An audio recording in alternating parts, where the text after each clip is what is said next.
এটার সাথেই বলে দিচ্ছি, একটু বলছি, দিদি অবশ্যই বলবেন, এটাই বলবেন। এইটা মনে হয় এইখানে ওই ফারাকটা হয় যে ট্রু আর্ট ফর্ম আর শখের থিয়েটার করার যে বিষয়টা, somewhere we have to sacrifice anything. কখন আমরা আর্ট ফর্মকে স্যাক্রিফাইস করছি জীবন জীবিকার জন্য, আর কখন আমরা আর্ট ফর্মের জন্য জীবন জীবিকাকে স্যাক্রিফাইস করছি পেটে তালা মেলে খালি পেটে জল খেয়ে আমরা এই যে আমাদের চয়েস, এই চয়েসের জায়গায় দাঁড়িয়ে, এবং আমার মনে হয় উনি ওটা করেছেন বলেই 100 বছর পরে মালা দিয়ে আমরা স্মরণ করতে পেরেছি, যেটা জীবনানন্দ দাস মানিক বন্দ্যোপাধ্যায় বলেছেন। মানিক বন্দ্যোপাধ্যায়ের কাছে মানে কাগজ থাকতো না যে লেখার জন্য, মানে যে অনাহার, যে দারিদ্রতা, জীবনানন্দ দাস বারবার তার কবিতায় সবসময় বলেছেন যে এই কারুবাসনা আমাকে নষ্ট করে দিচ্ছে। আমার মনে হয় এইটা আমাদের কোথাও, দিদি বারবার করে বলছিলেন যে আমাদের খুঁজতে হবে কোনটা পথটা, সেই ট্রু আর্ট ফর্মের বিষয়টাকে খোঁজার দরকার হয়। এবং সেই জন্য গ্রুপ থিয়েটারের ধারাটা অন্য জায়গায় এসছে, যে পেশাদারিও ছিল থিয়েটার তখন, যেটা গিরিশ ঘোষ, ওখান থেকে বিনোদিনীদের, ওদের পেশাদারিত্ব থিয়েটার ছিল, ওরা গ্রুপ থিয়েটার নবান্ন হচ্ছে, গণনাট্য হচ্ছে, যেখানে কিন্তু গণনাট্যে কেউই পয়সা পেত না, কেউ কোনো পয়সা পেত না, শুধুমাত্র নিজেদের উৎসাহের জন্য, নিজেদের আবেগকে তাড়না করার জন্য তারা এক্সপ্লোর করেছিল এই যে ধারাটা, এই যে গ্রুপ থিয়েটার এটা আমাদের একটু ভাবতে হবে। গ্রুপ থিয়েটার মানে যে আমরা যে থিয়েটার করছি, রঙ্গশালা যে থিয়েটার করছি, সেটা গ্রুপ থিয়েটার নয়, ঠিক আছে? এটা কোনো অংশেই কতটাও যায় না। গ্রুপ থিয়েটারের definition, dimension, it's a different এবং বিয়ন্ড ইমাজিনেশন। আমরা ভাবতে পারবো না যে একটা বাড়িতে ভাত চড়ছে না। আমি আমার বাবাকে দেখেছি যে দীর্ঘদিন বাড়ির বাইরে পড়ে রয়েছে, মা ধার করে এনে রান্না করছে, চাল করছে, কিন্তু বাবা গণনাট্যে আছে। কি করছে আমরা তখনও ছোটবেলা, আমি খুবই ছোট, আমার দাদা বা মায়ের কাছে কি করছে তা জানি না, বাট এখন যখন আমি 40 বছরে এসে বুঝেছি, এখন আমি বাবাকে বুঝি যে হি ওয়াজ এক্সপ্লোরিং সামথিং আর্ট ফর্ম, ওখানে খুঁজে বেড়াচ্ছিলেন শুভেন্দু মাইতি ওনাদের সাথে। কিন্তু এই চয়েসটা আমি বলবো, ও যে বললো না, এই যে এখন বলতেই পারো যে তুমি তো মাস গেলে স্যালারি পাও, তোমার বলতেই পারো, কিন্তু যদিও না হতো তাহলে আমি বলতাম যে এখন আমি এতটাই নেশাগ্রস্ত যে আমি হয়তো কোনো না কোনো সময় আর্ট ফর্মকেই বেছে নিতাম বা নেব। এটা আমার থিয়েটারের কাছে প্রতিশ্রুতি, কারণ আমার মনে হয়েছে যে এই যদি আমি চয়েসটা ডিফারেন্ট করি, তাহলে কোথাও ওই আর্ট ফর্মটা কোথাও ল্যাক করে যাবে। যেমন আমার নিজের জীবন দর্শনে মনে আছে, আমি খুব ঘুরতে ভালোবাসি, কিন্তু আমি লাস্ট 3-4 বছর কোথাও ঘুরতে যাইনি, কারণ আমার টাকা থাকতো না। আমি হল ভাড়া করে শ্রীচরণ কমলেশ শো করেছি, এই করেছি, ওই করেছি, আমি একটা করেছি, কিন্তু এইটা স্যাক্রিফাইসটা কোথাও জরুরি ছিল। আমি বলছি না যে 100 বছর পর আমার কথা মনে করবে, কিন্তু আমার মনে হয়েছে যে আমি এটা স্যাক্রিফাইস করাটা আমার জরুরি ছিল এই মুহূর্তে। ওই চয়েসটা আমি নিয়েছি, না আমি স্পা করাবো না, আমি তৃপ্তি মিত্র নাট্যগৃহ ভাড়া করি, আমি একটা শ্রীচরণ কমলেশ শো করতে পারবো, এই চয়েসটা আমি করেছি। এবং আমার মনে হয় এটা প্রত্যেকজন আর্টিস্টের, প্রত্যেকজন নাট্যকর্মী এই চয়েসটা করা উচিত, যে something problem is there, problem থাকবে, কিন্তু আর্ট ফর্মের জন্য এই স্যাক্রিফাইসটা উনি করেছিলেন। ওনার যদি তোমরা একটু যাও, ঠিক আছে, একটু যাও, এবং এত বছরের সম্পর্ক, সৌম্য মিত্রের সাথে সম্পর্ক, এবং সেটা ওই আর্ট ফর্মের একটা ছোট্ট ভুল বোঝাবুঝি থেকেই, যে নাটক চলাকালীন বিচ্ছেদের জায়গায় চলে গেছিল, যে ওই ডায়লগটা উর্মায় বলেছে আমার অভিনয়কে খারাপ করে দেওয়ার জন্য। মানে এটা কতটা সূক্ষ্ম, কতটা আর্ট ফর্মের প্রতি ভালোবাসা থাকলে সেটা জীবন সঙ্গীর প্রতি এই মানে আর্ট ফর্মকে কতটা বড় জায়গায় নিয়ে গেলে, মানে যে কারণে আজকে এই যে দিদি বলছেন স্মরণ করছি, এই স্মরণ করার এই কারণটা হচ্ছে যে ফর দ্য আর্ট উনি কি করেছিলেন, কি করতে পারতেন, নিজের মেয়ে ছিলেন, মেয়ের এডুকেশন সমস্ত এই সবে ছেড়েও উনি আবার যখন দাম্পত্য কলহ মিটে গেল, তারপরে ওনারা এমন ভাবে থাকতে শুরু করলেন 65 এর পরে, সে তখন দুজনকে ছাড়া থাকতে পারতেন না। তো এই যে মানে আর্টকে ভালোবাসা, এটা আমার আজকে সেমিনার করার উপপাদ্য বিষয় হচ্ছে যে লাভ ফর দ্য আর্ট, মানে ভালোবাসাটা শিল্পের জন্য, বা এই যে উদ্ভাবন, এই যে নিজেকে চেনা, চরিত্রকে চেনা, এই যে অভিনয় করা। অভিনয় মানে শুধু দাঁড়ালাম, আমার উপর আলো ফেলো, দিদি বলছেন, দিদি এই কথাগুলো বলেছেন, আমি যেন রিপিটেশন করছি, যে শুধু আলো পড়ছে। আমি তো সবকটা ডায়লগ বললাম, ধ্রুপদ সবকটা সংলাপ বলেছি, ঠিক আছে। আমি যেগুলো শুনেছি, আমি খুব একটা বেশি বুঝি টুঝি না, আমি ওইটাই বললাম, আমি তো সবকটা বললাম, তুমি আমাকে বললে, আমিও তাই বললাম। This is not a complete thing. Something is there যেটা আমরা খুঁজছি না। এই কারণে আমাদের পথপ্রদর্শক করার জন্য এনারা রয়েছেন, উনি রয়েছেন। এই যে উনি আজকে শত ব্যস্ততার মধ্যে জাস্ট ঘুরে এসেছেন, যে এই যে বলা, উনি বলছিলেন যে আমার চলে যাওয়া আছে, আমি বললাম যা, তুমি একটু শুনুন যে কেন আমরা বসছি, এই যে কেন বসা, আমরা কেন শুনছি, কেন ভাবছি। 4টে ডায়লগ পরপর বললাম, তারপরেও কিছু বাকি থেকে যাচ্ছে। এই বাকি থাকাটা, এই চিন্তায় জায়গায় নিয়ে যাওয়া, নিজের চয়েসে নেওয়া। আমি প্রত্যেকের সমস্যার সমাধান করতে পারবো না, but you have to find yourself, ঠিক আছে। এই এই এই শক্তিটা দরকার। দিদি ওর কথাটা ও যেটা বলছিল সেটা সমাজের সমস্যার কথাটা বলছিল, মানে এই যে সমস্যাটা সমস্ত রয়েছে, আমি সব মিটিয়ে যখন আসছি তখন আমি নিজেই খুব ক্লান্ত। আমার দেবার মতো কি রয়েছে, আমি অনেকটাই সেখানে দিয়ে এসেছি। এখন সেই মানুষগুলোকে নিয়ে থিয়েটার আমাদের করতে হচ্ছে, তো হয়তো আমরা নিজেরাও তাই অনেকেই আছি। তো সেক্ষেত্রে থিয়েটার কি তার জন্য ক্ষতিগ্রস্ত হয় না? হয় না, নিশ্চয়ই খানিকটা হচ্ছে, কিন্তু এরকম তো নয় যে থিয়েটার করতে হবে মানে আমি অন্য কোনো কাজ করবো না, আমি অন্য কোনো কর্মী হতে পারবো না, শুধু থিয়েটার করবো না, এরকম বোধহয় থিয়েটার দাবি করে। থিয়েটার এরকম একটা শিল্প। প্রথম কথা হচ্ছে বারবার এই আর্ট ফর্ম কথাটা শুনছি, আর্ট ফর্মটা কি, কেন, কাকে আর্ট ফর্ম বলে, মানে আর্ট ফর্মের সঙ্গে হঠাৎ আমাদের সম্পর্কটা কি, মানে আমি হঠাৎ আলাদা করে মাথায় তুলে রাখবো না কি করবো? আর্ট ফর্মটা কি? আর্ট ফর্ম আমার বিকাশের জন্য, আমি যেখানে নিজেকে বিকাশ করতে পারি, তার বিভিন্ন রকম যে ধরনগুলো রয়েছে, মাধ্যমগুলো রয়েছে, সেটা এক একটা আর্ট ফর্ম। থিয়েটার এমন একটা আর্ট ফর্ম যে আর্ট ফর্ম সমস্ত আর্ট ফর্ম থেকে নিতে পারে, এমন একটি আর্ট ফর্ম যা ছবি আঁকা নিতে পারে, যা নাচ নিতে পারে, গান নিতে পারে, সমস্তটি আত্মসাৎ করে ফেলে। ও কোনো একটি শিল্প মাধ্যম নয়, এটি একটি এমন কিছু নেওয়া, একটা কমপ্লেক্স ব্যাপার আছে, সিম্পল না। কাজে সেক্ষেত্রে এই যে পারে, শুধু গানে নাটক হতে পারে, শুধু নাচে নাটক হতে পারে, নাটকটা থাকে ওই সংঘর্ষের জায়গাটায়। কাজে আমি যেখানে সংঘর্ষ চিনি না, ও যে কথাটা বলছে সংঘর্ষের কথা, জীবনের সঙ্গে আমার লড়াই চলছে, আমাকে ওই পেশা দিন রাত ওইটা করছে, তারপরেও আমি নিজেকে বিকাশের চেষ্টা করে যাচ্ছি। আমি সারা দিন একটা শ্রমিক হয়ে সারা দিন মেশিন চালাই, তারপরেও আমি ইচ্ছে করে আমি নাচবো। আমি কেন ইচ্ছেটা করে, এটা যে প্রথম কথা। মানুষের ইচ্ছে করে কেন, কেন সে গান গাইতে চায়, কেন সে কবিতা বলতে চায়।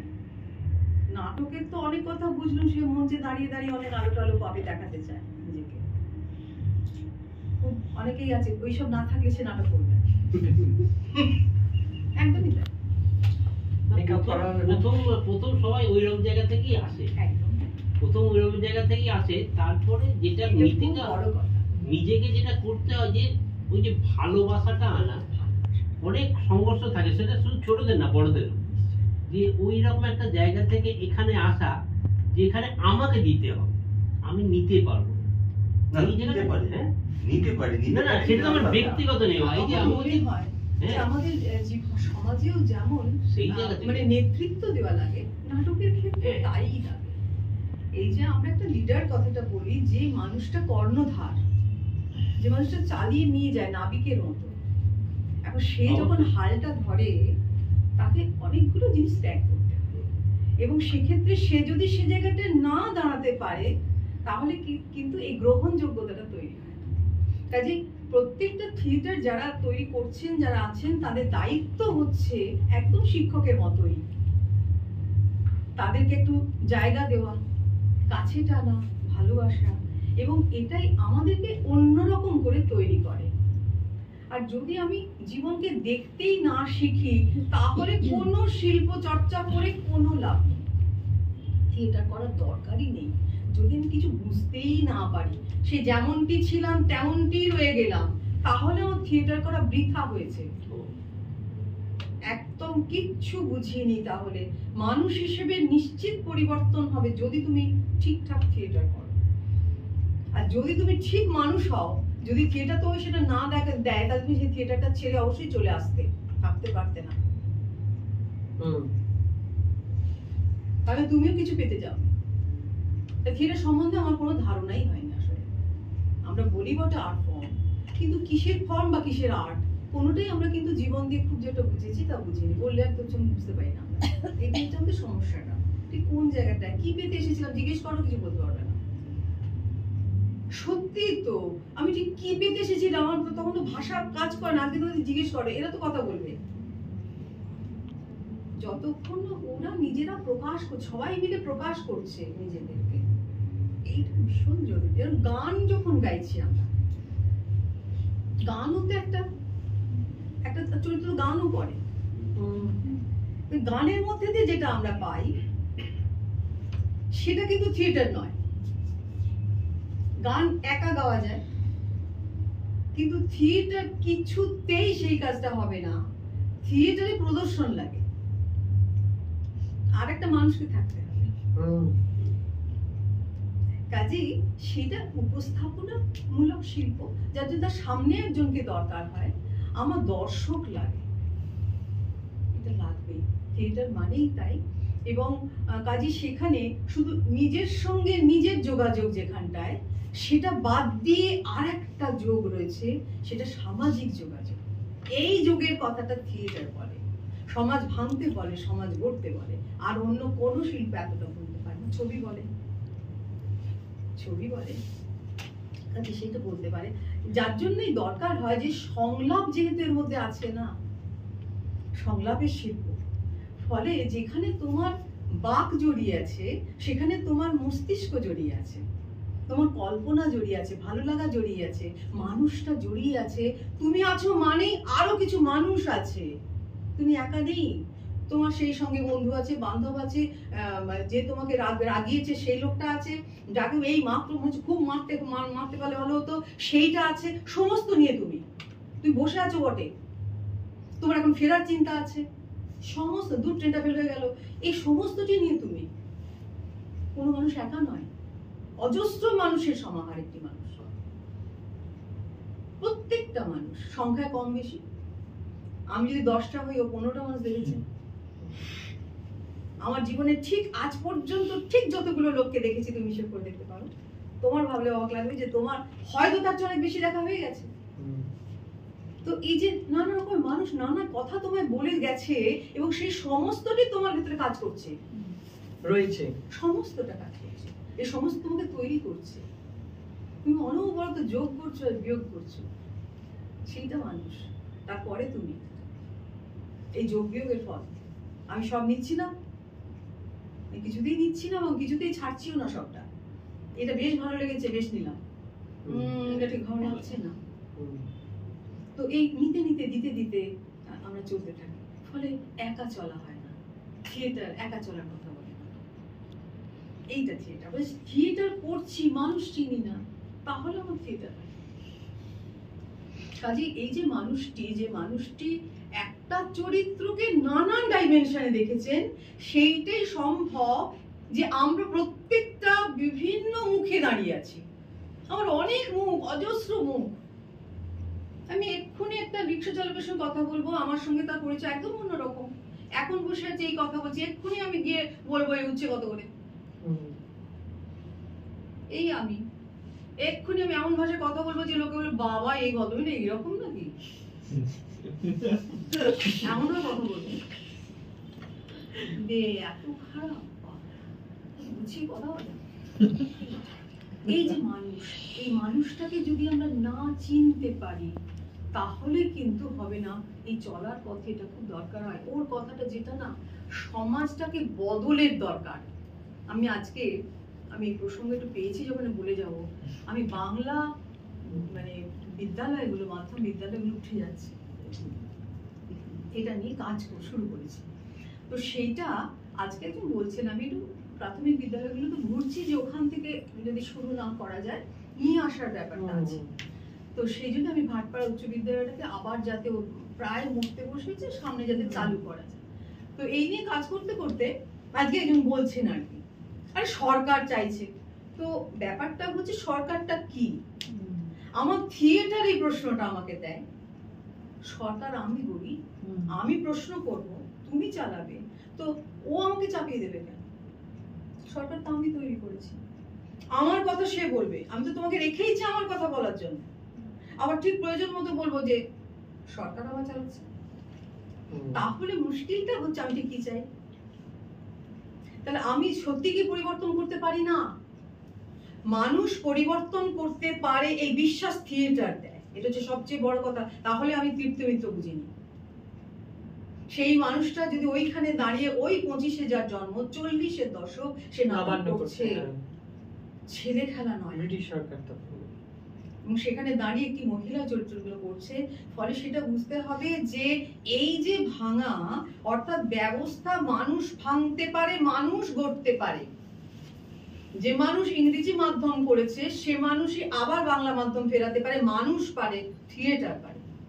আমি দেবাশিসকে বলছিলাম থিয়েটার কর্মীদের কাজ এটা। আমি একজন থিয়েটার কর্মী, তাহলে তোমরা কেন আসছো না? আসো, আন্দোলনে নামো, বাংলা ভাষার বিদ্যালয় বাঁচাও, দেখি। তোমার ছেলে তো নিজেরা তোমরা ইংরেজি মাধ্যমে পড়াও। বলিউডটা কোথায়? তারপরে আর শিল্প টিল্প বলা যাবে না, বেঈমানি করে, বিশ্বাসঘাতকতা করে শিল্পের সাথে, তাহলে আর কথা বলা যাবে না। দুটো একসাথে হয় না। সততা হচ্ছে শেষ কথা, শেষ পর্যন্ত সৎ থাকতে হবে। ভালোবাসো তো ভালোবাসো, শেষ কথা। কাজী এখানে বুঝতে হবে যে আমি কি চেয়েছি। আমি সেটা যদি পেয়ে থাকি তাহলে ছাড়বো না, ছাড়ার প্রশ্ন নেই। এবং বলতে পারেন তো আমি পাচ্ছি না, খুঁজছি, যদি ওখানে পাই, যদি ওখানে পাই, খুঁজছি। এটাও একটা পথ, খোঁজাটা একটা পথ, কিছু তো করার নেই। আসলে এই কথাগুলো এতটা যে এত বড় কথা, জানো তো, জীবনের কথা। তো তোমার এই লড়াইটা আমি ভীষণ বুঝি। এই যে নানা রকম জায়গায় লড়াই চলছে, আমাদের বিভ্রান্ত করার তো পরিকল্পনা নানা রকম আছে। মানুষটাকে শেষ করে দাও। এই যে দেখুন, আপনি বললেন শেষ করে দাও। এই সরকার কি করছে বর্তমানে। আমি একজন প্রাইমারি শিক্ষক, বিএলআর উপরে যাই। হ্যাঁ, আমার স্কুলের প্রতিটি শিক্ষক বিএলও, বুথ লেভেল স্কুল না আসলে হবে। এইবার সামনে এসআইআর ডিক্লেয়ার হবে, এবং কালকেই সংবাদ মাধ্যমে বলেছে আর কোনো কাজ করতে হবে। তাহলে ভাবুন, এক মাস জুড়ে যদি এই কাজ হয় তাহলে তো স্কুল বন্ধ। ছেলেমেয়েগুলো পড়বে কি? ছেলেমেয়েগুলো কি পড়বে?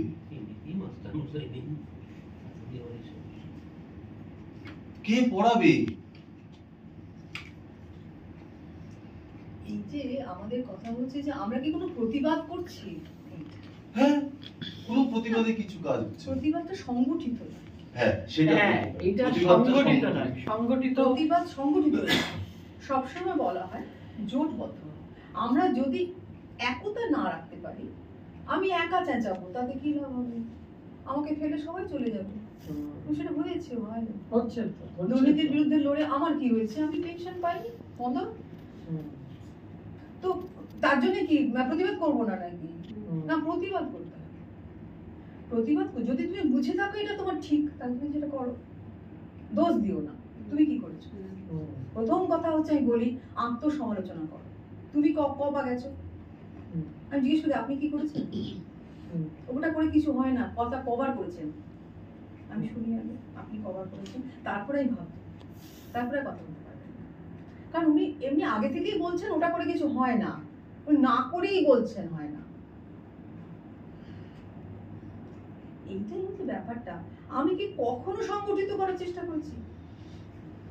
ভাটপাড়া বয়েজ হাই স্কুলটা মারা যাচ্ছে, সবাই দেখছে। আমি বাইরের মানুষ, আমি কেউ না, আমি গিয়ে বলেছি তো যে আপনারা চেষ্টা করছেন না কেন। এবার উনি বলবেন সেটা আপনার কি, আমি যদি কিছু বলি আর আমি ওখানে চেঁচাবো না, তাহলে আমি থিয়েটার করবো। এবং ব্যাপারটা হচ্ছে এই যে তুমি যদি মনে করো এটা সত্য, আমার দেশ আমার বিদ্যালয়, তা প্রতিবাদ কে করবে? আমি বললাম যে আপনি হেডমাস্টার মশাই হতে পারেন, আমি পথচারী মানুষ, কিন্তু আমার ট্যাক্সের পয়সা কিন্তু আপনার বেতন হয়, কাজে আমি ওখানে দাঁড়িয়ে বলবো যে আপনি পড়াচ্ছেন না কেন, আমি প্রশ্ন করবো, কারণ সরকার আমি। এই প্রথম চেতনা হচ্ছে এটাই, প্রত্যেকটি মানুষ খুব গুরুত্বপূর্ণ, থিয়েটার সেইটা বলে দেয়, এতটুকু একটা রোল, সেও তার অসম্ভব গুরুত্বপূর্ণ, ছোট্ট রোল, কিন্তু সে একটি মহানুভব হতে পারে। কাজে সেক্ষেত্রে সেইটা বড় কথা যে আমি প্রত্যেকটি চরিত্রকে বুঝেছি কিনা, আমার কাজটা বুঝেছি কিনা। আমি শিক্ষক, কিন্তু শিক্ষকতা কি সেটা আমি জানি না। আমি থিয়েটার করি, কিন্তু থিয়েটার কি আমি জানি না। নাচন কোদন আর ওঠা বসাকে থিয়েটার বলে না, হাত পা নাড়াকে থিয়েটার বলে না, জিমন্যাস্টিক করাকে থিয়েটার বলে না, এখান থেকে লাফিয়ে ওখানে চলে গেল, ওটা থিয়েটার নয়, থিয়েটার অন্য কিছু। সেই জন্যই থিয়েটারের এত গুরুত্ব, ভীষণ দরকার থিয়েটার, সকলে মিলে বাঁচানো উচিত থিয়েটারটা। থিয়েটারে অনেক কাজ, শুধু যে অভিনয় করতে হয় তা তো নয়, প্রচুর কাজ। কাজে থিয়েটারটাকে বাঁচাতে হবে, সমস্যা কিন্তু বুঝতে হবে, প্রত্যেকটা মানুষের সমস্যা বুঝতে হবে। কেন এই যে আমরা বলি ভাষা, থিয়েটার তো আমাকে ভাষা শিক্ষা দিয়েছে, আমার ভাষায় আমি কথা বলি, আমার ভাষায় আমি নিজেকে প্রকাশ করছি, এইটা আমার নিজেকে প্রকাশ করার ক্ষেত্রে আমার সব থেকে বেশি সুবিধে। আমাকে অন্য ভাষায় বলতে বললে আমি ওই খাঁটা আমতা আমতা করবো, এ করবো সে করবো, আমি ঠিক মতো নিজেকে প্রকাশ করতে পারবো না, কিছুতেই পারবো না। কাজে ভাষা বোধটা এখান থেকে এসেছে যে আমার সর্বোচ্চ শক্তি যেখানটায় থাকে প্রকাশে, সেটা আমার ভাষায়। যে কোনো দেশের যে কোনো মাতৃভাষা সবচেয়ে শক্তিশালী, যে কোনো দেশের যে কোনো অঞ্চলে সমস্ত মাতৃভাষাই শক্তিশালী ভাষা। ফলে আমি সেটা আমার সবচেয়ে পুষ্টির জায়গা, সে আমার সবচেয়ে পুষ্টি এনে দেয়, চিন্তার পুষ্টি, মগজের পুষ্টি, এই পুষ্টিটা সে এনে দেয়। ফলে সেইটাকে আমি ত্যাগ করবো কিসে? মূর্খরা ত্যাগ করে। আমি একেবারে সে বাবা মাকে মূর্খ বলি যে বাবা মারা নিজের সন্তানকে নিয়ে ওখানে নিয়ে চলে যায়। হ্যাঁ, আমি ক্ষতি করছে তার, সে অনেক চিন্তাকে ছোট করে দিচ্ছে, তার চিন্তা শক্তিকে খর্ব করে দিচ্ছে, মস্তিষ্কের ক্ষতি হয়। চিকিৎসকদের ধরেছিলাম, আপনারা বলেন না কেন মাথার যে ক্ষতি হয়, ছবি এঁকে যেমন ক্যান্সার দেখাচ্ছেন, মস্তিষ্কের ক্ষয়ক্ষতিগুলো দেখান যে কোষগুলোর ক্ষতি হয় কিরকম করে। তো থিয়েটার এখানে থিয়েটার দাঁড়িয়ে থাকে,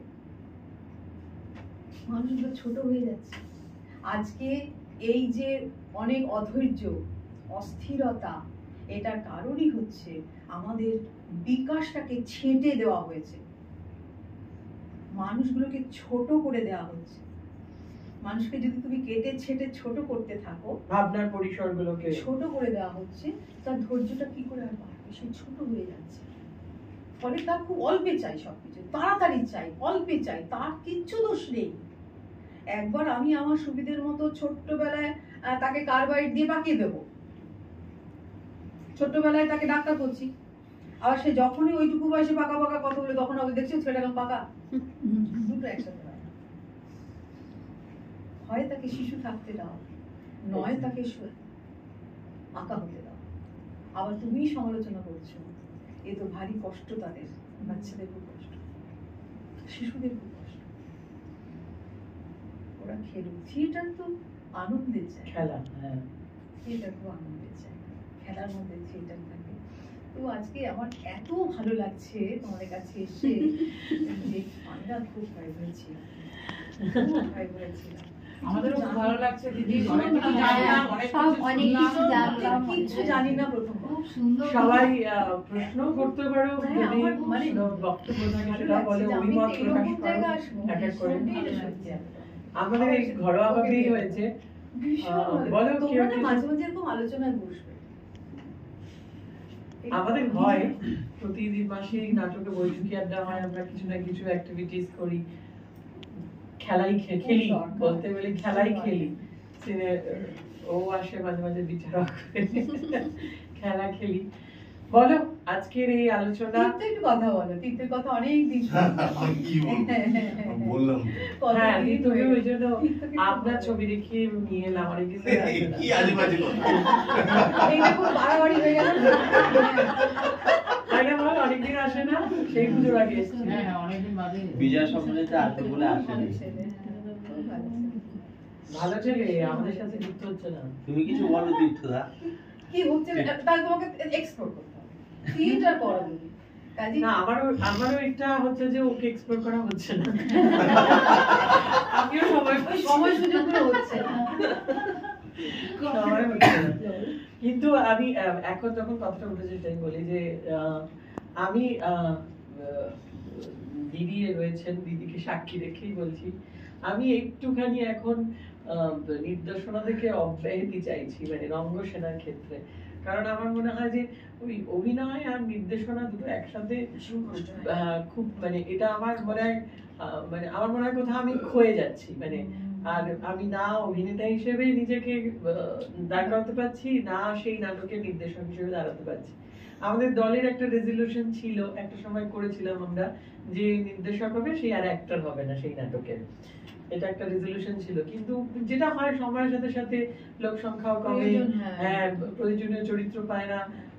তারপরে আমাদের দলের ছেলেপেলেরা আবার বলে নাকি তুমি হচ্ছে কি তুমি তোমাকে দেখতেই লোকে আসে, তোমাকে থাকতেই হবে, এই সমস্ত বিষয়ে আমার হ্যাঁ হ্যাঁ মানে না আমাকে ঠেলে দেয় ওরা, ঠিক আছে। মানে ও মানে বিশেষ করে এটা দীপ করে, দীপ তো ভীষণ চালাক, বোকা বোকা সেজে থাকে। ও বলে কি যখনই ও ঠেলে দিচ্ছে তখন চাপটা তোমার হচ্ছে, তুমি অ্যাজ আ ডিরেক্টরও তোমার চাপ, তুমি অ্যাজ আ অ্যাক্টর হিসেবেও চাপ, আমি লাইটটা ঠিক করে দেখে দিচ্ছি, মানে ওর মগজে বেশি চাপ পড়ে না। এবার এইটা এখন আমি তীর্থ যেহেতু ট্যালেন্টেড এবং একজন সেন্সিবল অ্যাক্টর ডিরেক্টর, তো আমিও বলি যে তুমি বন্ধু হিসেবেই রঙ্গসেনার সাথে থাকো, নির্দেশনা করো। এবং আমাদের যেটা এখানে হয়, যেটা আমি এই এখন এই প্ল্যাটফর্ম থেকে বলতে পারি যে আমরা শো এর পক্ষে, প্রদর্শনের পক্ষে রয়েছি। সেটা ছোট একটা পরিসরে হতে পারে, রাস্তায় হতে পারে, মাঠে হতে পারে, তৃপ্তিমিত্র সভাগৃহে হতে পারে, ঐক্যতানে হতে পারে, বাট আমরা একটা নাটকের অন্তত পক্ষে 5টা শো আমি দেখতে চাই, যে আমি কখনোই 5টা শো এর আগে কোনো নাটক ভালো হয়েছে কি মন্দ হয়েছে। এবং এটা আমার তৃপ্তিমিত্রের একটা কথা আমি শুনেছিলাম, সেই ক্ষেত্রেই আমি আমার দলের ছেলেমেয়েদের সকলকেই বলি, ওনার কথাই এটা, যে শাওলি মিত্র যখন নাথবতী অনামত স্ক্রিপ্টটা লিখছেন, লিখে নিয়ে যখন তৃপ্তিমিত্রকে শোনাতে গেছেন, তো তৃপ্তিমিত্র বলছে যে তুমি এটা এখনো লিখে তুমি ফেলে রেখেছো কেন, তুমি এটা অবশ্যই করো। তখন বলছে যে মা আমি এটা করবো যদি এটা ভালো না হয়। তখন তৃপ্তিমিত্র বলেছেন দেখো ভালো কি খারাপ হবে এটা তোমার বিচার্য বিষয় নয়, তোমার কাজ হচ্ছে ইউ হ্যাভ টু ক্রিয়েট, তোমাকে প্রদর্শন করতে হবে। ভালো হলে ভালো হবে, খারাপ হলে খারাপ হবে। ভালো হলে 10টা মানুষ দেখবে, তোমার প্রশংসা করবে, খারাপ হলে সমালোচনা করবে, তুমি সেখান থেকে শিখবে। এইটাই আমি বলি যে যে কোনো তোমরা যদি তোমাদের কাছে যদি কোনো স্টোরি থাকে, কোনো গল্প থাকে, তুমি তৈরি করো, সেটা ভালো হলে ভালো হবে। আমরা সবাই মিলে, যেহেতু এটা গ্রুপ সমবেত প্রয়াস, প্রত্যেকটা মানুষ ডিরেক্টরই যে বলবে না এটাই হবে তা নয়, কেউ একজন লাইটে যে কাজ করছে সে বলছে যে এটা করো, মিউজিকে বলছে যে তুমি এটা 2 সেকেন্ড পরে ডায়লগটা শুরু করো। এই সবার সমবেত ভাবেই তো একটা জিনিস তৈরি হবে। সে তৈরিটা ভালো হলে হবে, খারাপ হলে হবে, বাট তোমার কাজ হচ্ছে এইটাকে চালিয়ে নিয়ে যাওয়া, এইটাকে করে নেওয়া, যাতে ক্রমাগত সৃষ্টি করা। ও আমি কাউকে ছোট করছি না, একটা দলে নাটক করেছে, খুব সুন্দর একটা নাটক করেছে, আমার ভীষণ মানে আক্ষেপ যে আমাকে ডাকেনি কেন অভিনয় করতে। তো এত সুন্দর একটা ডিরেকশন দিয়েছে, কিন্তু সেটা 3টে শো হয়েছে এবং আমার এত খারাপ লেগেছে। ওইটা হচ্ছে কারবাসী শুনে, হ্যাঁ শান্তনুদার একটা স্ক্রিপ্ট, কত সুন্দর ও ডিরেকশন দিয়েছে এবং মেয়েটাও ভালো অভিনয় করেছে। আমি অনেক কিছু শিখেছি, কিন্তু ও বলছে যে ওখানে শো হচ্ছে না, বা যাই হোক শো করছে না, কিছু একটা ও বোধহয় করছে না, কিছু একটা। কিন্তু আমি বললাম যে তুমি আমাদের দলে করো, যে তোমার যে এই সৃষ্টিশীলতা তুমি এখানে করো। তো জানি না দিদি বলছেন যে আমি এক্সপ্লোর করছি না, আমি এটাই আজকে যখন সময় পেলাম, সুযোগ পেলাম, এতগুলো কথা বললাম, চাইলে আরো 4টে কথা বলবো। তুমি কি কনভিন্স হচ্ছ? আরো বলবো, কিন্তু আমি চাই যে আমাদের দলে দীপেরও কোথাও একটুখানি মানে আমার যেটা মনে হয় ফ্যাটিগ এসছে একটা, যে দূর কি ডিরেকশন দেবো, ওরাই তো হইচই করে বিম্বদে সবাই ছোট ছোট। একটা স্বাদ বদল হওয়া সব জায়গাতেই দরকার, এটাই হচ্ছে। তো আমি সবসময় প্রীতমকেও বলছি, তীর্থকেও বলছি, আমি সবাইকে বলছি যে এসো, দাও ডিরেকশন দাও, আমাকে নিলে নাও, না নিলে না নাও, ঠিক আছে, কিন্তু করো, কাজ করো। তোমাদের যদি কোনো মানে একটা তো প্ল্যাটফর্মের দরকার হয়, তো সেক্ষেত্রে Rangasena is open for you all guys, যে তোমাদের যদি কোনো ডিরেকশনের ক্ষেত্রে, অ্যাক্টিং তো করছোই, ডিরেকশনের ক্ষেত্রেও যদি করো, আমি আছি, রঙ্গসেনা আছে তোমাদের পাশে। আর ও ভীষণই ভালো ছেলে, ওর সাথে আমরা দ্য ব্লাডি টেডোলিয়ান দ্বীপের ডিরেকশনে চলছে, ও রাজা করে, তো ওর সৌমিত্রের মতোই।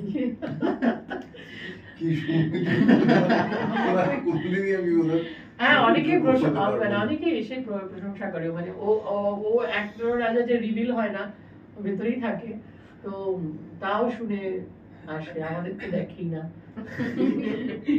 কিন্তু আজকে যেটা আমি বলছিলাম, অ্যাপার্ট ফ্রম দিস, দিদির সাথে দিদির কথা আমার ভীষণ ভালো লাগে, আমি খুব মন্ত্রমুগ্ধ শ্রোতা বলা যেতে পারে, দিদির কথা শুনতে আমার ভীষণ ভালো লাগে। তো আজকে সেই জন্য দিদিকে বারবার করে আমার বলা যে এইরকম একটা দিনে উনি যদি কিছু বলেন, এবং আমাদের বেশিরভাগ ক্ষেত্রে আমাদের রঙ্গসেনা প্রসিদ্ধি আছে, প্রচুর মহিলা অভিনেত্রীরা রয়েছে, এবং তাদেরও আমার মনে হয় যে তাদের বোঝার দরকার আছে যে এক্সপ্লোরেশনটা কি, আমি কি খুঁজছি, থিয়েটার কি, এই সমস্ত প্রশ্নের উত্তরগুলো তাদের, এবং এই যে বোধ তৈরি করা, এই বিষয়গুলো সমস্ত দরকার আছে বলেই এই সেমিনারটা, তাও অনেকে absent, so that's my bad luck, কিছু করার নেই। তো তোমাদের বলো, অভিমত বলো, তোমাদের কথা শুনি। হ্যাঁ বলো, তোমাদের কথা বলো। আমি প্রথমেই বলি, বিষয়টা হচ্ছে যে প্রথমত দিদির জ্ঞান প্রজ্ঞা এবং বাচন ভঙ্গি আমাকে আকৃষ্ট করে, এইটা এক নাম্বার। দ্বিতীয় কথা হচ্ছে আমার মনে হয় এরকম সেমিনার অর্গানাইজ হওয়া উচিত, তার কারণ হচ্ছে আমরা তো সব সময় সবটা পড়ে উঠতে পারি না, অথচ অন্যের পাঠের যে নির্যাস, সেই নির্যাসটা আমরা ভাগ করে নিতে পারি, সেটাতেও আমাদের বিকাশ ঘটে বলে আমার মনে হয়। তো সেইখান থেকে এই ধরনের সেমিনার আয়োজন হলে তো ভালোই লাগে, নিজেদের কথাগুলো আদান প্রদান করা যায়। সবাই না কথাটা সবাই মিলে বলা দরকার, মানে অনেকেই যে বক্তাই হলো, কিন্তু অনেকের কথাটা হয় না, ফলে ওদের হয় কি, যারা শ্রোতা তো শ্রোতায় থেকে যাচ্ছে। বলো বলো, তোমরা বলো। তাহলে কি হ্যাঁ, সবাই কথা বলে না তো ভালো লাগে, যে আদান প্রদানটা ঠিক হয় না। হ্যাঁ বলো, তোমরা বলো। কিছু বলার থাকে আর কি, বলতে বলতেই কিন্তু আসে কথা, প্রশ্ন করতে পারো, কোনো খটকা থাকে, পরে বলছি, আগে ওরা একটু বলুক। তুমি বলো না, তুমি ঘুরিয়ে দাও না। না, আমার ধরো আমার যেটা, আজকে তো আমরা তৃপ্তি মিত্রকে স্মরণ করছি, তার আগে একটা কথা বলি, যে তীর্থদা বললো যে তোমার বাচন ভঙ্গি নিয়ে, আমি একটা মেমোরি শেয়ার করতে চাই। যখন আমি প্রথম তোমাকে দেখেছিলাম ঐকতান মঞ্চে পোডিয়াম নিয়ে, আমি অনেকটাই ছোট ছিলাম তখন, অনেক আগে, প্রায় মনে নেই কি দেখেছিলাম, এখনো তো আছি, আরো থাকবোই, ছোট তো থাকবোই, বড় হব কবে তার ঠিক নেই, সেটা না। এবার আমি যেটা ভেবেছিলাম যে ওই সময় পোডিয়াম নিয়ে তোমার বক্তব্য শুনেছিলাম 1 ঘন্টা, এবং তখন আমার মনে হয়েছিল যে কত নাটক দেখি, 1 act দেখি, যে 40 মিনিট হচ্ছে কিন্তু আমাদের আর ভালো লাগছে না, কিন্তু সঠিক যদি কোনো বক্তব্য আমাদের ঠিকঠাক থাকে, তাহলে আমরা একজনই পুরো 40 মিনিট ধরে মানুষকে বসিয়ে রাখতে পারি।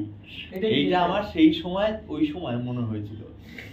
আর আজকে যে কারণে আমরা বসেছি, সেইটার বিষয় তো আলাদা করে কিছু বলার নেই, কারণ তৃপ্তি মিত্রর যে কোনো, এখন আমরা যেগুলো ইউটিউবে পাই, কবিতা হোক বা রক্তকরবী, প্রথমেই যারা তার সম্পর্কে জানে না, তাদেরকে যেটা প্রথমেই আকৃষ্ট করে যে তার যে স্টাইল কথা বলার যে ধরন, সে বুঝুক না বুঝুক প্রথমে সে আগে শুনতে থাকবে, আগে শুনতে মানে সে অনেকক্ষণ শুনবে, এবার কোথাও গিয়ে সেটা শুনতে শুনতে তার যাপনের মধ্যে তৃপ্তি মিত্র বাস করবে। এবং আমরা যখন রক্তকরবী করা শুরু করি, মানে আমি কখনো ভাবিনি যে রক্তকরবী আমরা করব। তো ধ্রুপদদা তো প্রথমে কখনোই বলতে যে মহিলা চরিত্র করব না বা এরকম ছিল, কিন্তু বলেছিল যে আমাদের এই শ্রীচরণ কমলেশুতে প্রথম মৃণাল করতে হয়, এবং তার আগে বলা হয়েছিল যে মানে ধ্রুপদদা বলেছে আমি যদি করি তাহলে আমি রক্তকরবী নন্দিনী করব, এরকম বলেছিল। এবার তারপরে আর হবে কি হবে না, এবং হঠাৎ করে আমরা ঠিক করি যে আমরা রক্তকরবীটা করব। কিন্তু মানে আমরা প্রথমত ভেবেছিলাম যে যেহেতু আমাদের কানেকশন গুলো বেশ বাইরের কিছু মানুষের সঙ্গে হয়, মানে এখানে তো থাকেই, এবং বিভিন্ন যেখানে বাংলা ভাষা বোঝে না সেখানকার মানে সেই জায়গাগুলো আমরা যাই, এবং সেক্ষেত্রে আমরা ভেবেছিলাম যে আমাদের এই নাটকটা বিভিন্ন ভাষাতেই থাকবে। এবং প্রথমত আমরা মূলত ইংরেজি যে ভাষাটায় রয়েছে রবীন্দ্রনাথ ঠাকুরের নিজেরই ওটা অ্যাডাপ্ট করা, ট্রান্সলেট করা, সেটা নিয়ে বসেছিলাম। এবং সেটা নিয়ে বসতে বসতে আমরা আরো বিভিন্ন ভাষা, যেমন হিন্দিতেও রয়েছে, ও অলচিকি ভাষাতে একটা পোর্শন করে, এবং সেখানে আমরা নন্দিনীকে যে জায়গাটা প্রকৃতি হিসেবে খোঁজার চেষ্টা করি। কিন্তু যেটা তৃপ্তি মিত্র সেখানে ঢুকে পড়েন, যে ধ্রুপদদার সাথে কথা হয়েছিল যে আমি কি তাহলে তৃপ্তি মিত্রর মতো করে বলবো, এই একটা জায়গা আসে। মানে আমরা রক্তকরবী দেখলে এখনো পর্যন্ত দেখি যে অনেকে রক্তকরবী নন্দিনী করছে, তৃপ্তি মিত্র কোন বোধ থেকে করছে বা কিভাবে করছে সেই বিষয়টা না ভেবে তার শুধু বাচন ভঙ্গিটাকে নকল করে। এবং এইখানে একটা কথা বলি, এইখানে ও যখন বলছে যে রক্তকরবী নন্দিনী করার কথা ইচ্ছা ছিল কিন্তু সাধ্য ছিল না। কারণ যখন আমি প্রথম রক্তকরবী করি তখন আমার বয়স বোধহয় 21 সম্ভবত, আমি কিচ্ছু বুঝিনি। তো সেই সময় দাঁড়িয়ে এটা আমি মানে স্বীকারোক্তি বলা যেতে পারে, আমি কিচ্ছু বুঝিনি। কিন্তু যখন আমি ওই সেই সেম স্ক্রিপ্টটাই আবার ধরো 35-এ গিয়ে পড়ছি, তখন আমি একভাবে দেখছি। আবার যখন আমি আর 40 বছর বয়সে গিয়ে দেখছি, আমি আর একভাবে দেখছি। এইটা হচ্ছে সেই কবির সৃষ্টি। মানে আমার মনে হয় রক্তকরবী সবচেয়ে কঠিনতম এবং সবচেয়ে চিরস্মরণীয় সৃষ্টি রবি ঠাকুরের।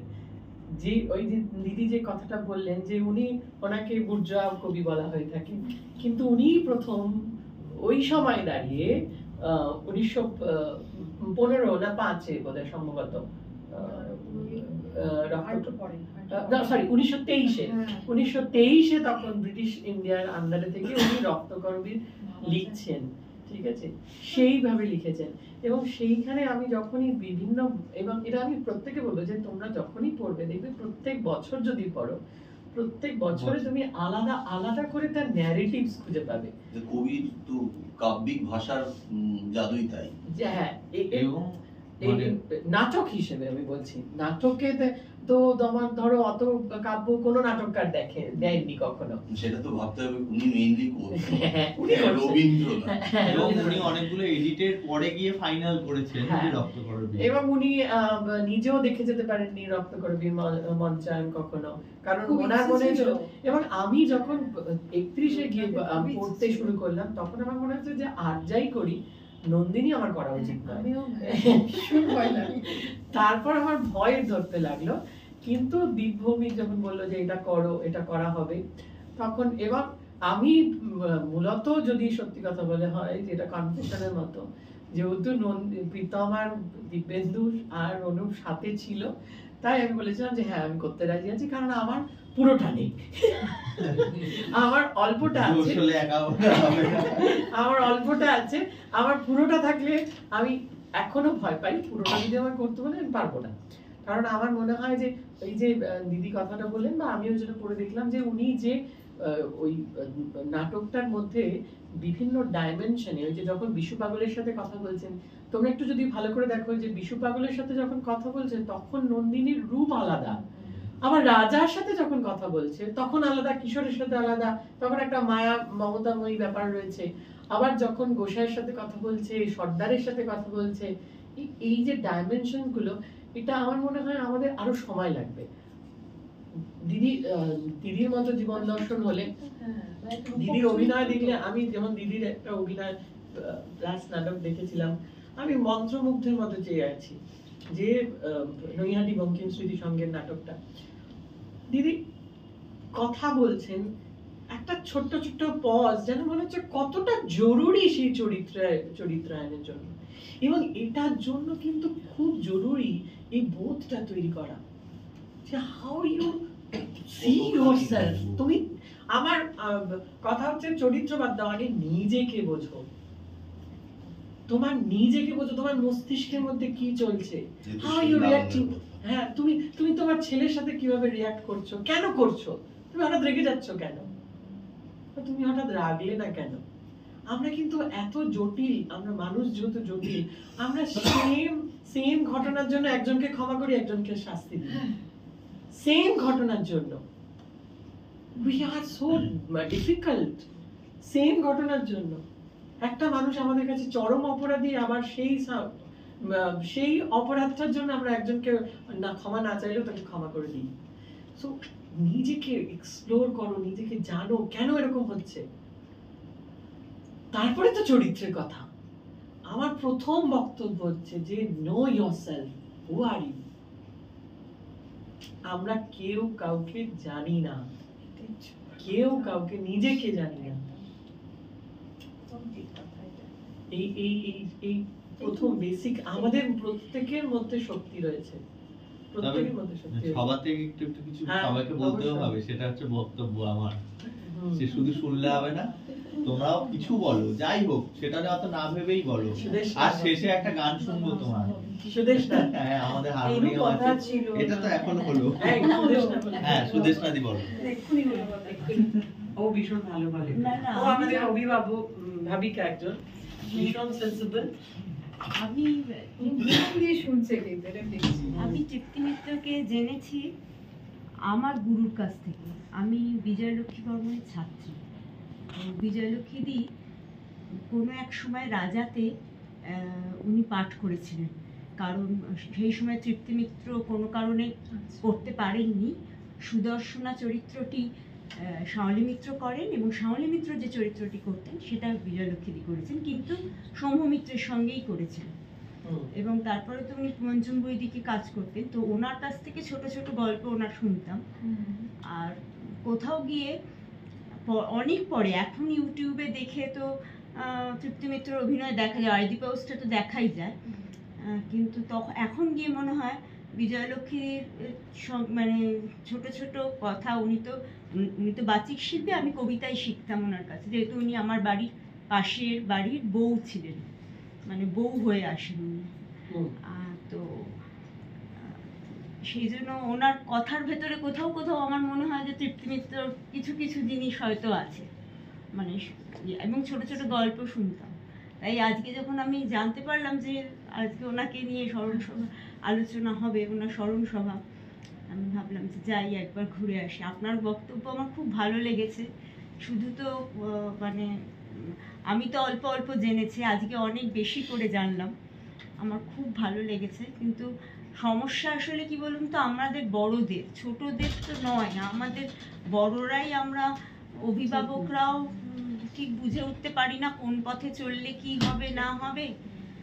আর মানে ছোটদের দোষ দিয়ে কোনো লাভ নেই। আমি খুব সম্প্রতি, এই গত বছর ভোটের আগে আমি কলকাতা যাচ্ছিলাম সকালবেলা ট্রেনে করে, তখন স্কুলের দিদিমণিরা যাচ্ছিলেন, একজন ইন্ডিয়ান গার্লসের আর একজন জোনপুর স্কুলের। ওনারা বলছিলেন এই তোমার ডিউটি পড়েছে, তোমার ডিউটি পড়েছে। তার ভেতরে একজন জোনপুরের তিনি বলছেন ইস, বোধহয় ইন্ডিয়ান গার্লসে অন্য ইলেকশনের সময় অন্য অনেক কিছু, মানে আগে থেকে স্টোরিং কিছু একটা হয়, যার জন্য ওনাদের এক সপ্তাহ ছুটি বেশি পায়, এক সপ্তাহ ছুটি বেশি পায়। হ্যাঁ, আর জোনপুর স্কুলে সেটা হয় না, কিন্তু ভোটের ইয়ে মানে দিনগুলোতে দিন আগে হ্যাঁ বলে ইস কি আরাম। হ্যাঁ, মানে আমি অবাক হয়ে গেলাম। ওপেনলি ট্রেনের ভেতর গল্প করছে দুজন দিদিমণি, যাদের কাজই হচ্ছে স্কুলে যাওয়া, বাচ্চা পড়ানো, তারা আলোচনা করছে কবে ছুটি পেলাম আর কবে ছুটি পেলাম না। মানে তাহলে তারা কি শেখাবে বলুন? এবং এবং বেশিরভাগ স্কুলে আপনি যদি শোনেন কথা, আমি বন্ধু বান্ধবদের কাছ থেকেও কানে আসে, ও তো ফার্স্ট জেনারেশন লার্নার এখন পড়তে আসে। ফার্স্ট জেনারেশন কথাটাই তো ডেরোগেটারি, ফার্স্ট জেনারেশন বলবো কেন? আমি শিক্ষক, আমার কাছে যে কোনো সময় যে কোনো বাচ্চা পড়তে আসতে পারে, সেখানে ওই কথা আমি বলতে পারি না। আর এই যে ছুটির কাউন্ট, এইটা যে কি খারাপ, মানে আমি ভাবতে পারলাম না ওনারা আলোচনা করছেন কি করে কামরা ভর্তি ইয়ের সামনে। তা আপনি তো নাটক করেন, এইগুলো যদি একটু তুলে ধরেন দিদিমণিদের অবস্থা, মানে স্কুল টিচার, বিশেষ করে সরকারি স্কুলে। আমি তো সরকারি স্কুলে পড়েছি, আমি হেস্টিংস মাল্টিপারপাস, পুরোপুরি সরকারি স্কুল। আমার হাজবেন্ড হেস্টিংস মাল্টিপারপাসে পড়তাম, আমার বাড়ি ওখানে। আমি মুখ্যমন্ত্রী বিধানসভা কেন্দ্রের বিশাল একটা ব্যাপার। হ্যাঁ, যাই হোক, সেটার আলাদা গল্প। আমার একদম গল্প আমার সেটা নষ্ট হয়ে যাবে। হ্যাঁ, আমার হাজবেন্ড, আমার স্বামী, ও দক্ষিণ 24 পরগনা জয়নগরের ছেলে। সেও একজন সরকারি স্কুলেরই প্রোডাক্ট, এবং উনি একজন অধ্যাপক, এবং যে ইনস্টিটিউটের, কেন্দ্রীয় সরকারি একটা ইনস্টিটিউটের অধ্যাপক, সেখানকার গল্প বলছি। সেখানে প্রায় 98% যারা অধ্যাপক তারা গ্রামের মানুষ, তারা গ্রাম থেকে উঠে এসেছে, প্রচণ্ড লড়াই করে তারা সেই কেন্দ্রীয় সরকারি শিক্ষা প্রতিষ্ঠানে তারা পড়াচ্ছেন এবং তারা অধ্যাপনা করছেন এবং পিএইচডি স্টুডেন্ট বার করছেন। কিন্তু সেই সব অধ্যাপকদের পরবর্তী প্রজন্মকে বেশিরভাগই কিন্তু তারা ইংরেজি মাধ্যমে পড়াচ্ছে।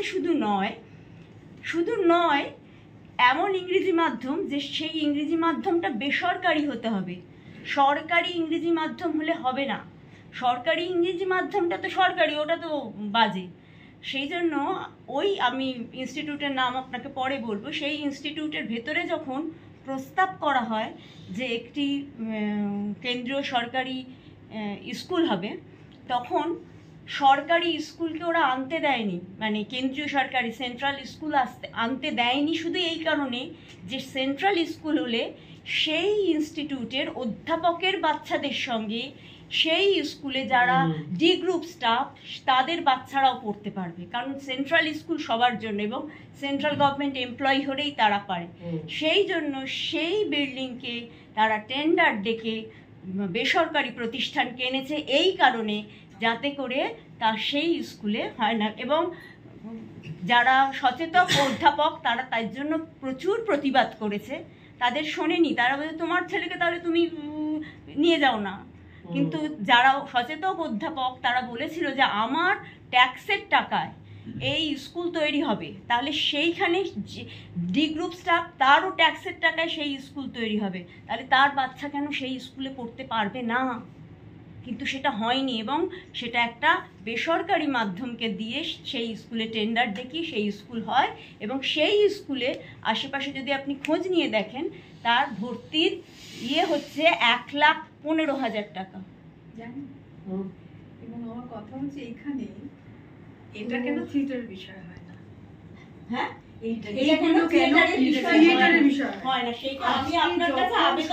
প্রচন্ড সংকটে তখনও থিয়েটার কর্মীরা কেন এটা করেন না? আমি আজীবন থিয়েটারের শিক্ষা নিয়ে কাজ করি, কেন যে করেন না এটা আমার কাছে রহস্য, খুব রহস্য।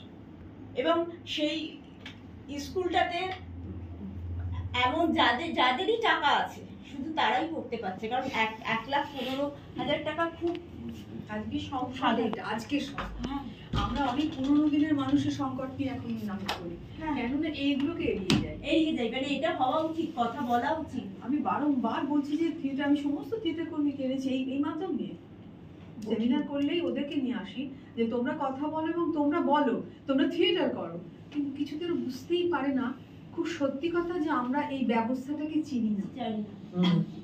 মানে আমরা তো নিজেকেই প্রশ্ন করি না, জানি আমি না, কোথা থেকে বলি না এটা না করতে হয়, এটা এখন চাহিদাটা যে বদলানো যায়, ব্যবসায়ীরা আমাদের চাহিদা বদলে দিচ্ছে, কিন্তু আমরা তার হয়ে আমি কাজ করছি, সচেতনতা কোথায়? থিয়েটার আমাকে কোথায় কিসের সচেতনতা দিয়েছে? আর মানে যারা শিক্ষাবিদ তারাই তো শেখাবে, তারাই যদি সংকুচিত হয়ে গিয়ে তাদের পরবর্তী প্রজন্মকে এই জিনিস শেখাচ্ছে, এই কথাটাই তাহলে এইটাই তো রক্তকরবীর রাজা করছে, মানে যে নন্দিনীকে এনে বেঁধে রাখছে। এইখানে নন্দিনী কিন্তু বাধা নয়, ওখানে বাধা নয়, কিন্তু তারা বাঁধতে চাইছে। আমাদের থিয়েটার কর্মীদের তো এইভাবেই শাসক বা রাষ্ট্র, নন্দিনী জীবন, জীবন, জীবনের প্রতীক, আর কিছু না। মানে জীবন। এবং তুমি দেখো নন্দিনী একটা রক্তকরবী হয়ে আছে একটা আবর্জনার মধ্যে, তো সে ঠিকটি মাত্র, এবং এই অতটা কংক্রিটের মধ্যে সে ফুটতে পারে।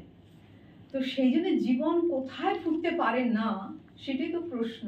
তা আমাদের জীবনটাকে যদি ফোটাতে হয়, প্রস্ফুটিত করতে হয়, তাহলে কিন্তু আমাদের যথেষ্ট লড়াই করতে হবে।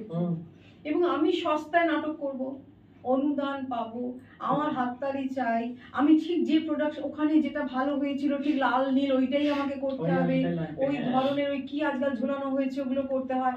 ফলে কিছু কিছু জিনিস করতে হয়, এইটা না করতে হয়, এটা না হলে ওরা না ওরম করেছিল, এটা আমাকে করতে হয়। কিন্তু ম্যাডাম এই যে যারা মানে আমরা তো শিক্ষা দিতেই পাচ্ছি, মানে আমি মানে শিক্ষক হিসেবে তো আমি বলবো যারা যতই বড় বড় জিনিস তৈরি করুক না কেন, তারা তো শিক্ষক হিসেবে ফেলিওর। এর প্রভাব কিন্তু একেবারে নিম্ন মধ্যবিত্ত পরিবারও করছে। তারা ডিজায়ার করে, অ্যাসপায়ার করে যে আমরা ওদের মতো হতে চাই।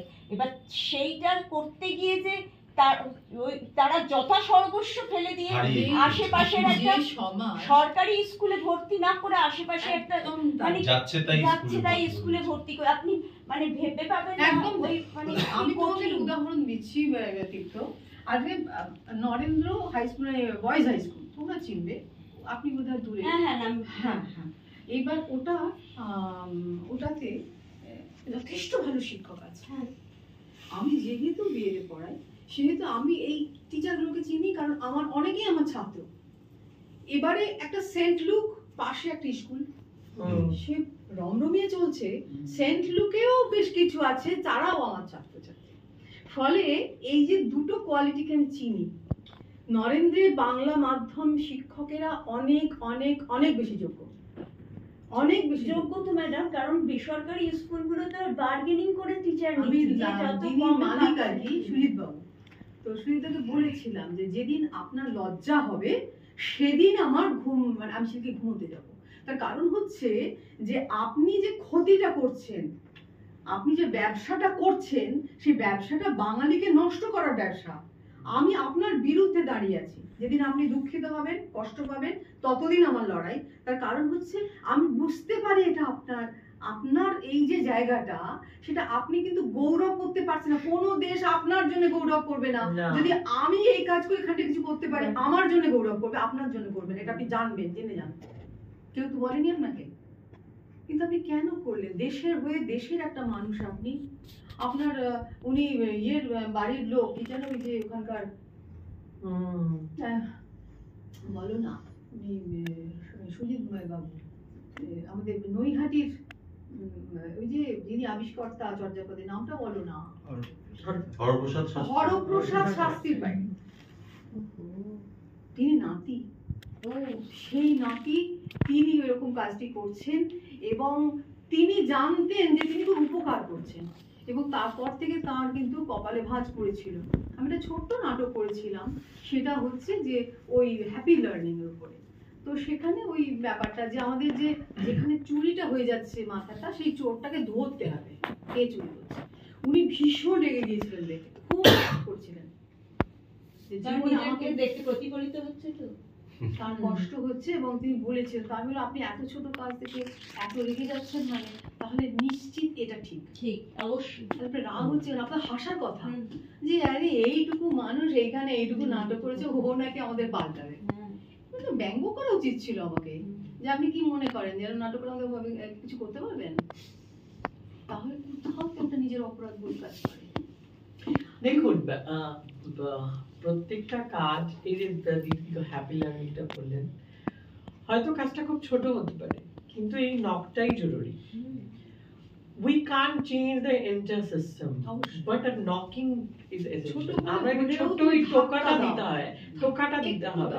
কেউ মারছে না, it's okay, fine, কেউ মারছে না। দুটো হবে, দুটো থেকে চারটে হবে, এইটা হচ্ছে আমি যে যতটা পারবে, যা এই যে ঘরোয়া হ্যাঁ, এই যে আমরা বসে কথাটা বলছি, এই যে যতটা পারবে সেই ততটুকুনি করুক, কিন্তু সেটা অনেস্টলি করা উচিত। এইটুকুনি প্রত্যেকে প্রত্যেকটা থিয়েটার কর্মী সেটা করছে বলে আমি বিশ্বাস করি, কারণ সাধ্য ক্ষমতা অনুযায়ী নকটা দিচ্ছেন। হয়তো কারোরটা জোরে হচ্ছে, কারোরটা হচ্ছে, কারোরটা ঠিক জায়গায় পড়ছে না, কেউ হয়তো জানলায় গিয়ে নক করছে, হতেই পারে সেটা হতেই পারে, কিছু ভুল হতেই পারে, সে দরজায় গিয়ে নক বা দেয়ালেই নক করেছে হয়তো, কিন্তু বাট এই নকিংটা থিয়েটার শেখায়, থিয়েটারই করে, থিয়েটার কর্মী করে। তো এবং এটা ওই এডুকেশন থেকেই হচ্ছে, ঠিক আছে। এবার সেটা কি হচ্ছে যে এটা আমরাও থিয়েটার কর্মী হিসেবে আবেদন করতে পারি, আপনারাও নক করুন every day in your life, you can do. আপনার মধ্যেও এই শক্তিটা আছে, প্রত্যেকের মধ্যে আছে, আপনারও নাগরিক হিসেবে সেই দায়টা রয়েছে, ঠিক আছে। শুধুমাত্র দায়টা থিয়েটার কর্মীর তা নয়, কিন্তু প্রত্যেকটা মানুষের আছে। এই যে দিদি বললেন যে সরকার তো আমার ট্যাক্স থেকে চলছে, ফলে আমি যেহেতু এই দেশের নাগরিক, এই পৃথিবীর একজন বাসিন্দা, আমার যে কোনো বিষয়ে কথা বলার অধিকার আছে, আমার প্রতিবাদ করার অধিকার আছে। এই শক্তিটা নিজেদের মধ্যে যেটা আছে, এটাকে আবিষ্কার করে ইউটিলাইজ করতে হবে, ঠিক আছে। আমি কিচ্ছু পারবো না, সত্যিই পারবো না, কিন্তু ছোট্ট হলেও যদি একটা কণাও যদি হয়, সেটাও আমার এই পৃথিবীর প্রতি, এটা আমার দায়িত্ব, এটা আমার দায়, ঠিক আছে। এবং এই থিয়েটার, এইটা আমি থিয়েটারকে কেন ভালোবাসি, এই কারণে যে থিয়েটার আমাকে সাদাকে সাদা, কালোকে কালো বলতে শিখিয়েছে। আমি এখনো বলতে পারি, আমাকে যতই মাথায় জল ঢালুক, তেল ঢালুক, বাট আমি কালোকে কালো বলবোই, ঠিক আছে, সাদাকে সাদাই বলবো, ঠিক আছে। হয়তো হ্যাঁ বলতে পারেন যে কোথাও আমি ওই যুধিষ্ঠিরের মতো ইতিগত হালকা করে হয়তো বলবো, কিন্তু বলবোই। মারলে একটু করে লাগবে, মারলে মার তো আমরা খাচ্ছি এখন, মার তো আর কেউ ধরে কলার বেঁধে মারছে না, সে মারটা মার খেয়েও যদি কোনোদিনও খাইও মার, তারপরে পরের দিনই ফুল দিয়ে এসে বলবে যে তুমি ক্ষমা করে দিও ভাই, মার যদি খেতে খাবো। কিন্তু বাট অ্যাজ এ থিয়েটার কর্মী আমার মনে হয় এই কাজটা সবাইকে কোনোদিনও করতেই হবে। তো ফলে ওটা হবেই, রাষ্ট্রের কাজ করবে, শাসকের রং কখনো বদলায় না, ঠিক আছে। আর শোষিত যেটা হয়, আমাদের কাজ হচ্ছে যারা শোষিত হচ্ছে তাদেরকে জাগিয়ে তোলা, তোমার ক্ষমতা আছে। এটা ওই নবান্ন থেকে, বিজন ভট্টাচার্য থেকেই চলছে। আমরা সবাই গণনাট্য হয়তো করি না, কিন্তু নাট্য করি। যেমন আমি ওইটা বলি না, ওদের ওখানে ওটা বলছিলাম, বিদ্যে বোঝায় বাবু মশাই, একদম একদম। তুমি দেখো যে দুটো চরিত্র এবার সংলাপ হচ্ছে, একদম দেখো কবি কার পক্ষে, দেখা যাবে ওই যে এই হচ্ছে নাট্যকার, এই হচ্ছে না, আমরা ওর পক্ষে। পক্ষপাতিত্ব আছে, নিরপেক্ষ বলে কিছু হয় না। একদম একদম। থিয়েটার নিরপেক্ষ হতে শেখায় না, পক্ষপাতিত্ব করতে হয় ম্যাডাম। কেউ তো নিরপেক্ষ হয়ে থাকতে পারে, আমরা বলি না নিরপেক্ষ ভাবে দেখতে হবে না, নিরপেক্ষ হওয়া যায় না, আমি সত্যের পক্ষে, পক্ষপাতিত্ব আছে। কাজে এইসব শেখার থিয়েটার, সব শিল্পই কিছু না কিছু। তাহলে শেষ পর্যন্ত কি দাঁড়ালো, মানে ওকে কি তুমি টলাতে পারলে? মানে আমি সুখের শেষ দেখতে চাই, আমি এইভাবে একটা ইতি দেখতে চাই যেখানে খুব সুন্দরভাবে সংসারে সুখ শান্তি বজায় করে গেল, কি হ্যাপি এন্ডিং, সেটা আমাদের ভালোবাসাতেই থাকতে পারে, সেটা আমাদের ভালোবাসাতেই থাকতে পারে। তোকেই বলবো, আজকে আমাদের সেমিনারেরও কনক্লুডিং একটা মানে বক্তব্য রাখুক, এবং হারমোনিয়াম কি লাগবে দাও, একটা গেয়েই যাই, একটা গেয়েই যাই বলছো যখন এখন এখানেই আছে। সব শেষে আমি এসেছি, তার জন্য আমি সকলের কাছে ক্ষমা প্রার্থী। আসলে একটা কাজ ছিল বলে দেরি হলো। এবার বিষয়টা হচ্ছে যে প্রথমটুকু আমি শুনতে পারিনি দিদি কি বলেছে, তবে যতটুকু শুনেছি আমার প্রাপ্তি। তবে এইটুকুনি বলা যায় যে এই স্বল্প পরিসরে তৃপ্তি মিত্রকে ধরা সম্ভব না, মানে উনি অনেক ব্যাপ্তির, অনেক বড়। আসলে ওনার জীবন চর্চা করলে বোধহয় আমরা অনেক কিছু ওইখান থেকে শিখতে পারি যদি আমাদের বোধে আসে। আপাত দৃষ্টিতে মনে হতে পারে যে কি বিষয় আছে, তো খুবই সাধারণ, একজন নারী সে থিয়েটারে এসেছে, সেখান থেকে ফ্রেম পেয়েছে, সেখান থেকে থেকে গেছে, কিন্তু এই থাকার জন্য ওনার যে লড়াই, সে লড়াইটা বোধহয় অনেক বড়। উনি নিজের ওই সৌমিত্র মহাশয় তো খুব যে অর্থ উপার্জন করতেন তা নয়, ওই সামান্য কিছু রয়্যালটি পেতেন, সেই দিয়ে ওনাদের সংসার চলতো। উনি সংসারটাও দেখতেন, কি করে ওনার সংসার সচ্ছল হবে সেটা দেখতেন, আবার কি করে থিয়েটার হবে সেটা দেখতেন। উনি ওই রাস্তা দিয়ে হাঁটতে হাঁটতে ওই অভিনয় প্র্যাকটিস করতেন, হাঁটা প্র্যাকটিস করতেন, কিভাবে হাঁটলে আমি ওই চরিত্রটাকে, একটা নাটক উনি 3টে চরিত্র করতেন, তো ওই রান্নার থেকে রিহার্সাল রুমে যাওয়া পর্যন্ত ওই রাস্তাটুকুনির মধ্যে উনি হেঁটে দেখতেন যে 3টে চরিত্র আমি কি করে ডিফারেন্ট করব, কি করে আলাদা করব। তো এই যে খোঁজা, রান্না করতে করতে উনি স্ক্রিপ্ট মুখস্থ করতেন, তো কোথাও গিয়ে উনি সংসারও করছেন, আবার থিয়েটারও করছেন, ওনার জীবনে লড়াইটাও করে যাচ্ছেন। তো এই জিনিস, এই প্রতি মুহূর্তে, প্রতি পরতে পরতে যদি ওনার জীবনটাকে দেখা যায়, তাহলে বোধহয় আমরা অনেক বেশি অনুপ্রাণিত হতে পারবো। তাই আমাদের আরো বেশি করে যদি ওনাকে জানা যায়, সে চেষ্টা করা উচিত বলে আমার মনে হয়। তো যাই হোক, আজকে এই সভায় আসতে পেরে আমি নিজে ভীষণভাবে আনন্দিত, উপকৃত, আর দিদির কথা আমার ভীষণই ভালো লাগে। তো সেখান থেকে আমি আমার তরফ থেকে তথা রঙ্গসেনার তরফ থেকে দিদিকে আরো একবার ধন্যবাদ জানাই যে আমাদেরকে সমৃদ্ধ করার জন্য। তো আমি চাইবো এরকম আলোচনার পরিসর আবার তৈরি হোক, আবার আমরা আলোচনায় বসি এবং সকলে মিলে আদান প্রদান করি। এবার আমরা দিদির গান করি এবং সেটাই গান গাইবো আজকের কি গান কত